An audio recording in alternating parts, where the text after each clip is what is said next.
Well, hello everyone, and welcome to Bell to Bells, your women's wrestling wire. And of course, I'm Mr. Warren Hayes, and I want to thank you for joining us today on our YouTube channel or on your favorite podcast app. We really do appreciate you tuning in today because we are continuing our series on talks with wrestlers who made it to the 2020 PWI Women's Top 100 list. And today I am pleased to be joined by the current Pro Wrestling Eve champion, Rhia O'Reilly. Rhia, thank you so much for being here. It's a pleasure. It's a pleasure to have you. The pleasure is all yours, Warren. Thank you. It is indeed. It is absolutely indeed. I'm messing. It's great to talk to you. But there's a truth to that. There's a truth to that. It is my pleasure to have an illustrious member of the wrestling community chatting with me today. Well, I mean, let's get into it. Let's start with the elephant in the room. Let's get this one out of the way. The world has been turned topsy-turvy because of a certain disease running around. Well, COVID has made life very, very difficult for independent wrestlers. Well, wrestling in general, but especially, the indie circuit has been hit hard. How have you been holding up? How have you been staying busy in wrestling or whatnot over the past few months? Well, yeah, obviously the whole world has come to a standstill, especially in the UK. We got hit really hard by the pandemic, and we continue to be in lockdown as we record this, or a form of it. So we are, it's hard. It's hard for everyone in wrestling. And of course, as most people will be aware, it has been anything but a quiet period for wrestling. People say it's been a dark time for wrestling, but I also think it's been a great time. Having this break has enabled us to begin a huge process of change in wrestling. I'm, of course, talking about the Speaking Out movement, which started on social media and has gained traction beyond that into something that I think is really going to bring huge change to the business, certainly in the UK. Well, since you've mentioned it, let's talk about it, because indeed, the summer was or late spring, early summer was overtaken by the Speaking Out movement, and you're actually getting your hands really into creating some change. You and Cara Noir met with British MPs Alex Davies-Jones and Mark Fletcher for the launch of the UK's very first inquiry into British pro wrestling. Do you want to walk us through a little bit how that came together, how things are looking up? Yeah, I mean, absolutely. Like I said, it started with some very brave women coming out and telling their stories on social media, and it gained a lot of traction from there.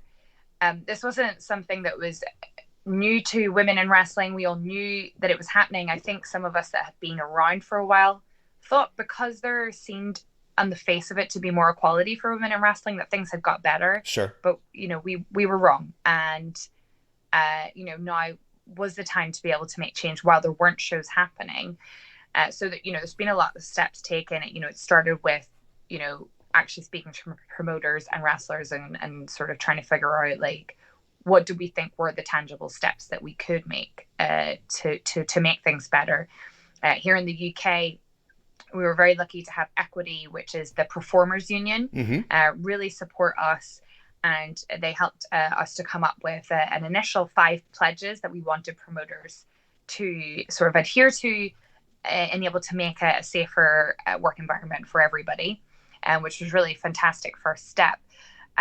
From there, what happened was an all-party parliamentary group was formed. So basically it means there's representation from all the major parties. I guess we'd say not just like one-sided.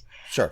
And it's made up of MPs or wrestling fans, that really care. And it's the first step for sort of having recognition before you can have sort of a legislative body. I can't speak. Or a governing body. Then you need to sort of have one of these groups. So it is really a first step. It's going to be a long process, but what that group has done is they have opened their first inquiry. So it'll run in towards the end of November, where anyone who's involved in the wrestling business can submit evidence, of their stories, of their experiences, what they think needs to change, and then they'll do a review of that, and then that will be the first step for them figuring out what action they feel that they can take that's going to support wrestling. It's 100% about making wrestling better for everybody. Yeah, absolutely. I think there's one of the couple of the goals. One of the goals, at least, is to review. Well, first of all, review the contributions of pro wrestling into into Britain or the UK as such, right? Mm-hmm. And review whether the current laws and regulations are governing the industry are appropriate, I guess, or that makes sense. And then there's recommendations, right, that are made to that are rooted in best practices. I guess these recommendations will be directly involved to make wrestling safer to a certain extent.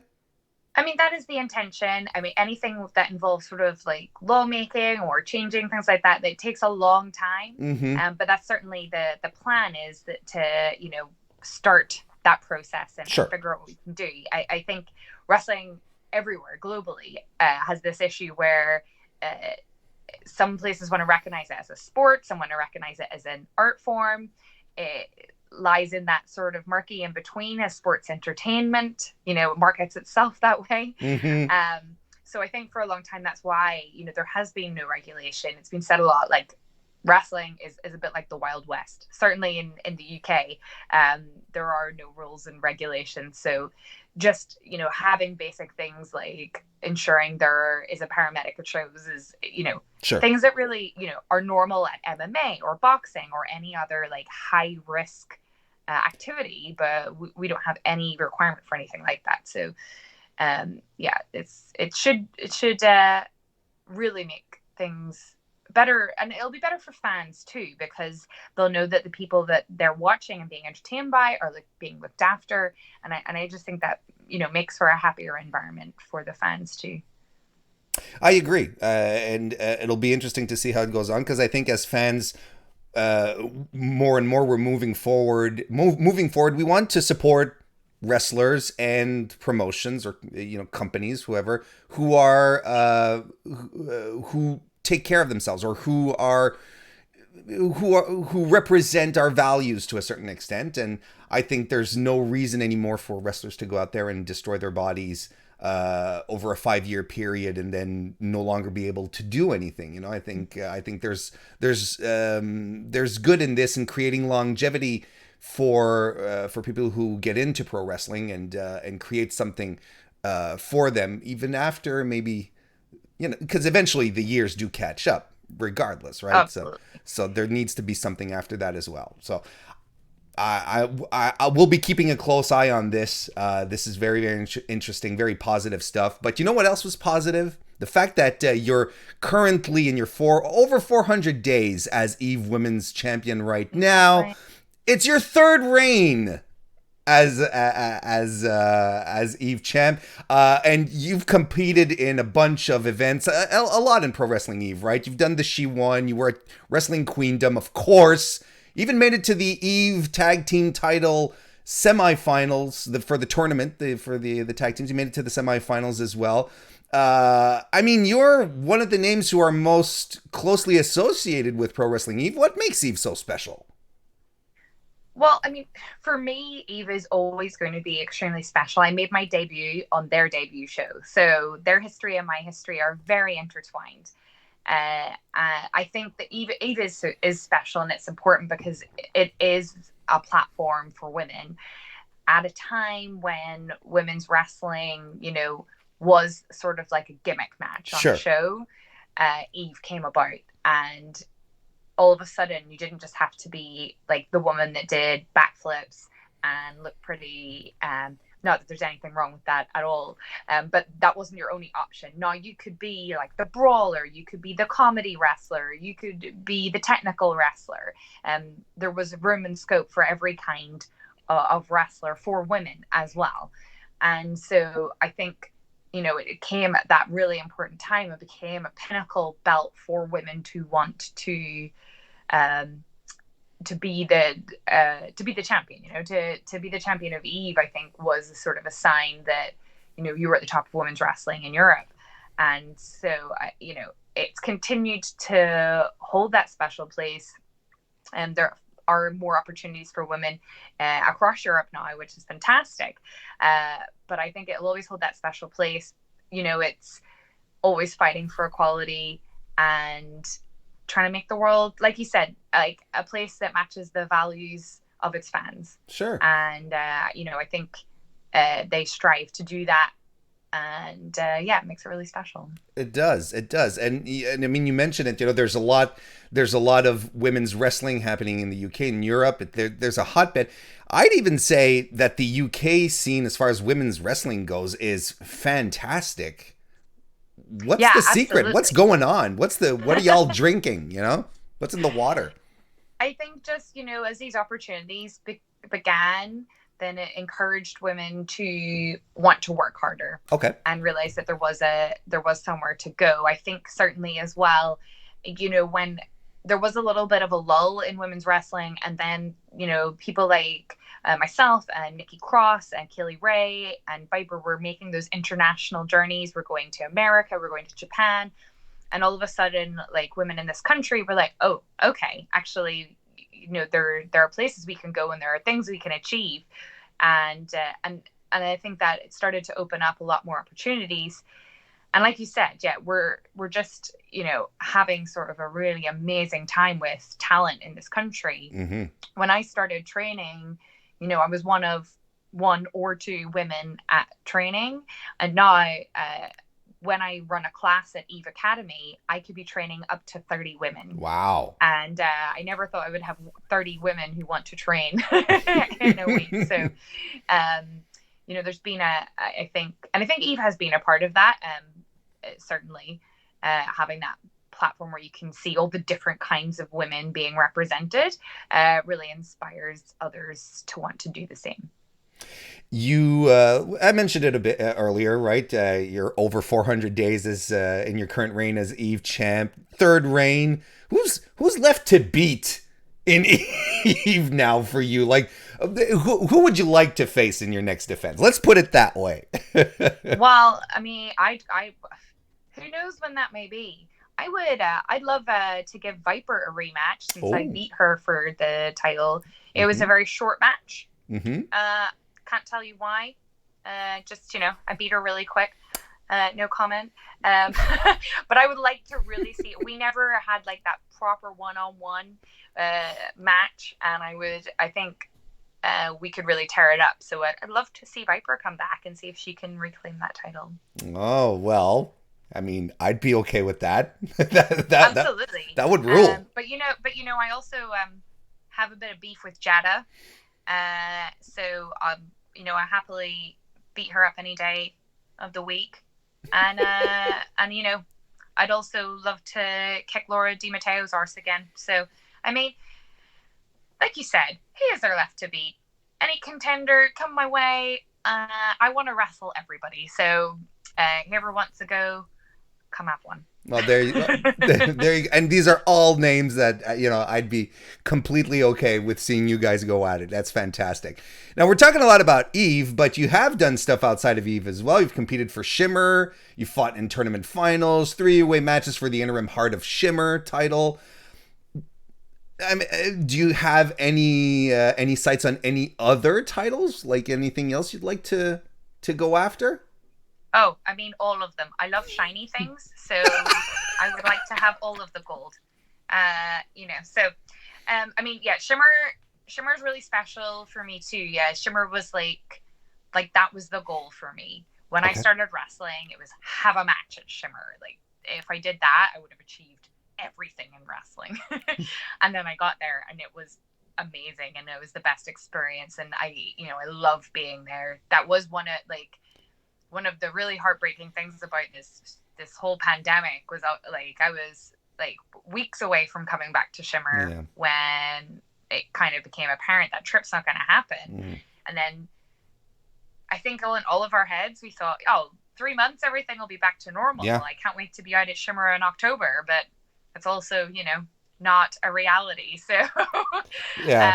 I certainly miss Shimmer, and I can't wait to be back there. I've fought once for the tag titles, once for the Heart of Shimmer, not being successful yet. So Exactly. there are so many talented women, and it's really great to be there as well, because you get sort of not just the top stars of like North America, but a lot of international talent as well. And it's just, again, like I was saying to you before we started recording, it's so cool to me to still think about the fact that we can have those international matchups. It's amazing to think like a wrestler from another country, and you can come together and make beautiful art together. It's super cool.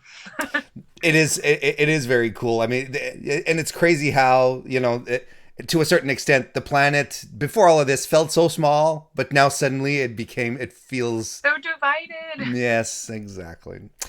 Rhia, I mean, you've had a great couple of months. Your talent, your skill set, undeniable. You are a multiple-time Eve champ. I mean, what's the big picture for you moving forward? What does 2021 in an ideal world, of course? What does it hold? What does it hold for Rhia O'Reilly? We have a vaccine. We're all cured. We can wrestle. We can fly. I think for me,